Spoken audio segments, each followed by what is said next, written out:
All right, good evening, ladies and gentlemen. Thank you for clicking on the video. Tonight, we have just a quick comparison video where we are going to focus on the stage fatalities for Mortal Kombat 1, 2, and 3. Mortal Kombat 1, let's talk about them quickly first, and then we're going to compare the arcade, Super Nintendo, and the Sega Genesis versions of the pit. We're going to show each stage fatality. Just because, in my opinion, those were the two systems that everybody played these games on.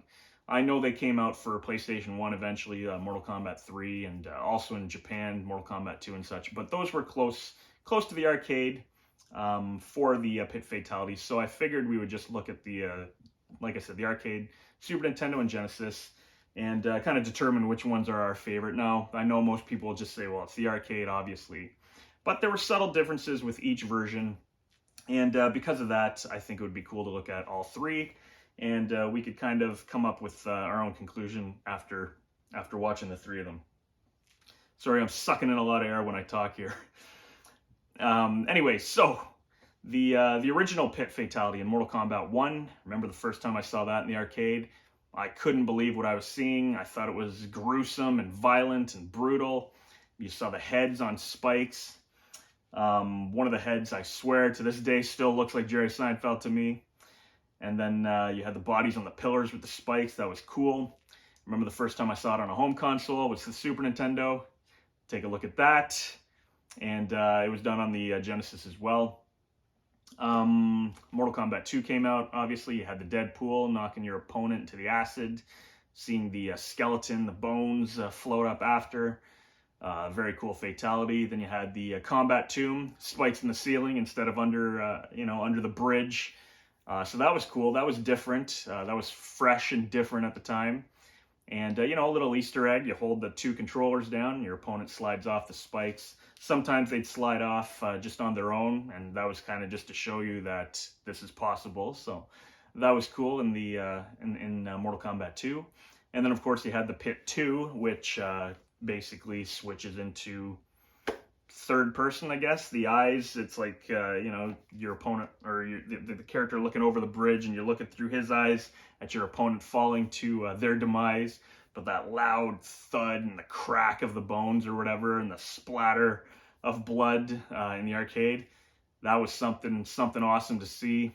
Usually the sound on MK2 is cranked, so it was really impactful.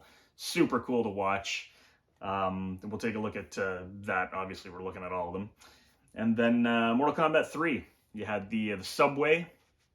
The subway was, I think it had the potential to be better. Of course, we'll take a look at that. And I found the subway could have been going faster. I thought maybe it would have been cool to hit the opponent and have them just explode into a splash of blood.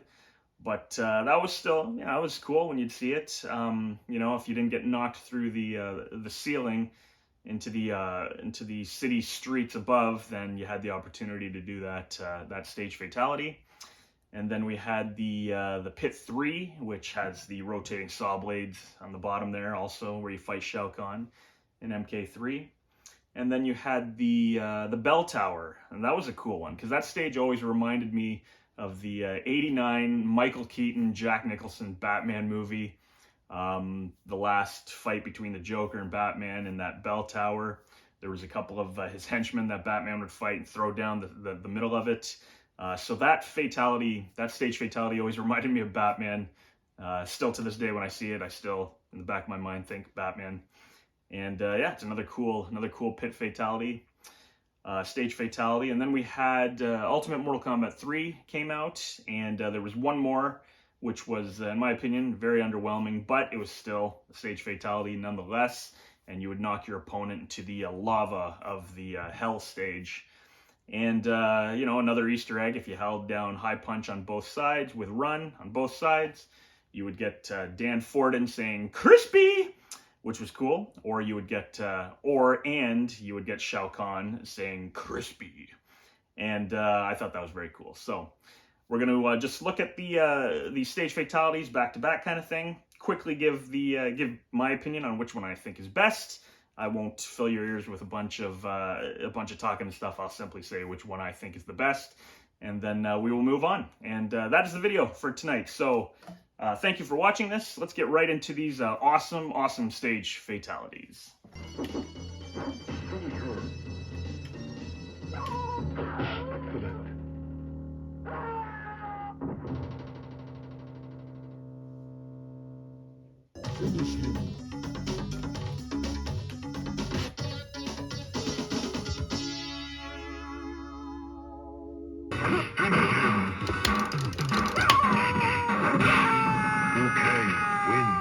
Fatality. The arcade. Finish it.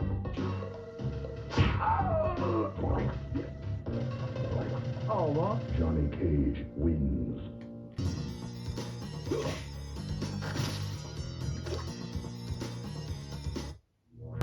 Finish it. Johnny Cage wins. Fatality. Shit. Definitely the arcade. Finisher. Johnny Cage wins.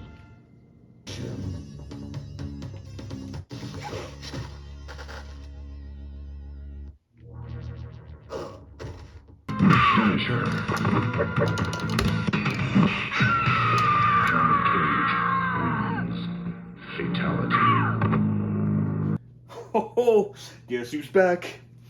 Back again. Oh, the arcade.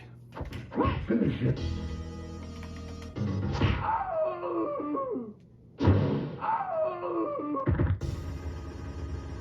Scorpion wins. Finish him.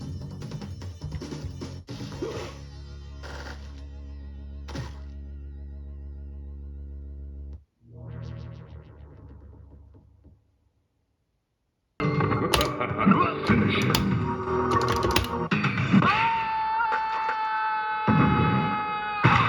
Liu Kang wins. Fatality.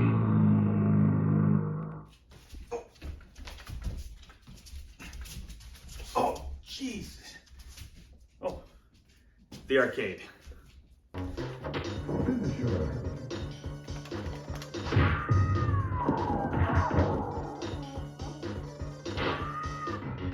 Cyrax wins. Finish him.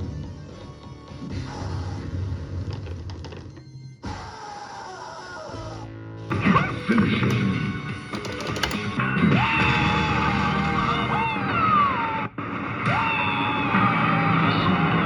Wins. Fatality.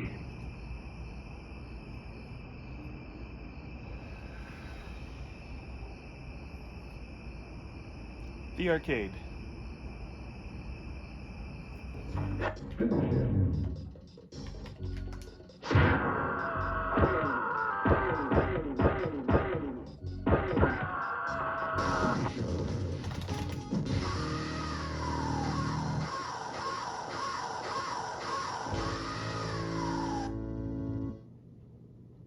Cyrax. Finish him.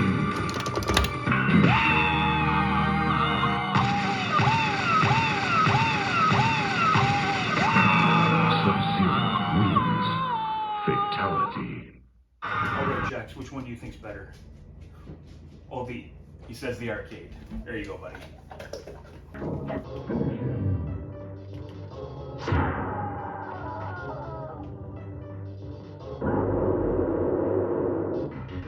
Fidel. Finisher.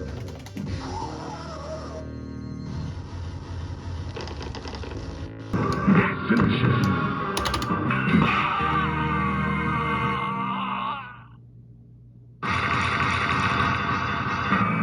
Cyrax wins.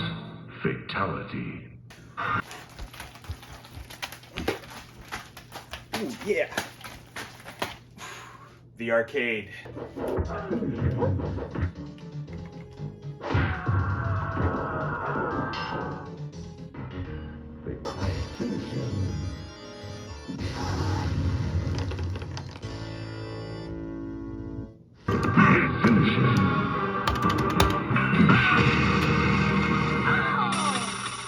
Crispy.